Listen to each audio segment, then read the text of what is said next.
খুব খেতে ইচ্ছে করছে, মুখরোচক। বাবা আর ছেলে খুব মুখরোচক খেতে ইচ্ছে করছে, তাই এগুলো অর্ডার করে নিয়ে এলো। 8 ঘন্টার মধ্যে চলে এলো। ইচ্ছা করে না মাঝে মধ্যে একটু আলুর চপ, পেঁয়াজি এগুলো খেতে ইচ্ছা করে। তো তো আমাকে বলছিল কিছু একটা করো, ভাবছি এই গরমে আমি আর পারবো না। তো এইগুলো নিয়ে এলো, চিকেন সসেজ আর এই কি এগুলো ভেজ বল।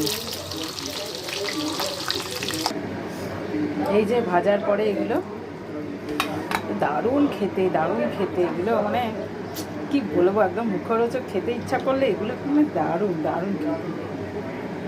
বলগুলো তো হেবি সুন্দর খেতে। খেলা দেখতে দেখতে খেলা দেখতে দেখতে এই যে খাচ্ছি।